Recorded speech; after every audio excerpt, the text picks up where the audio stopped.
India's most strategic thinker ఆయన spy master అని కూడా పిలుస్తారు. ఆయన పేరు అజిత్ దోవల్ గారు. ఆయన ప్రస్తుతానికి రష్యాలో దిగారు.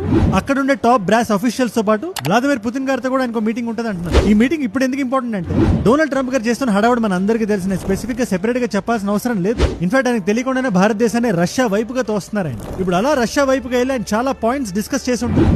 రష్యా మీద యూఎస్ శాంక్షన్స్ చేస్తున్న ఇలాంటి టైంలో మనకి సరసమైన ధరలో క్రూడ్ ఆయిల్ నిమ్మని, ముఖ్యంగా మనకి 35% of the crude oil is coming from Russia. లేదా S-400 ఎయిర్ డిఫెన్స్ సిస్టమ్స్ తో పాటు Su-57 కూడా మనకి ఇమ్మని, అగైన్ అట్ గుడ్ ప్రైస్. ఇవాళ మన ఇండిజినస్ డిఫెన్స్ సిస్టమ్ ఎంత స్ట్రాంగ్ గా ఉందో మనం చూపించాం కదా, అటు పాకిస్తాన్ కానీ ఇటు యూఎస్ఏ కానీ. ఇలాంటి టైంలో అలాంటి జెట్స్ కానీ మన దగ్గరకు వస్తే ఆ బార్డర్ దాటి ఇటు రావడానికి కూడా 1-10 సార్లు ఆలోచించాలి పాకిస్తాన్.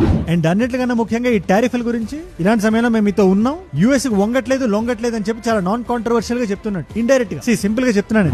ప్రతిసారి మాటలతోనే సమాధానం చెప్పాలా చెప్పండి? ట్రంప్ గారిలో మైక్ దొరికినప్పుడల్లా నోటికి వచ్చినట్టు మాట్లాడాలా? కొన్నిసార్లు మన కలజోడు సమాధానం చెప్తుంది, కొన్నిసార్లు మన మౌనం సమాధానం చెప్తుంది. ఈసారి న్యూ ఢిల్లీ నుంచి మాస్కోకి మనం వేసిన టికెట్ సమాధానం చెప్తుంది వాషింగ్టన్ కి. భారతదేశం చాలా వీక్ గా ఉంది, మన ఫారెన్ పాలసీ కుప్ప కూలిపోయింది అనే వాళ్ళకి రీల్ ఒక్కసారి షేర్ చేయండి. ఇండియా మాట్లాడలేదు, ఇండియా వల్ల కాదు, ఇండియా చెయ్యలేదు, ఇండియా చాలా వీక్ అని ఒకవేళ మీరు ఫీల్ అయితే ఆ చేంజ్ మీరు అవ్వండి. Be the change that you want to be. మీరు లెఫ్ట్ లీనింగ్ అయ్యుండొచ్చు, రైట్ లీనింగ్ అయ్యుండొచ్చు, బట్ దేశం కోసం నిలబడండి. ఇండియా చేయగలుగుతుందని నమ్మండి. India should do, India will do, and India must do. Nation first, Bharat first.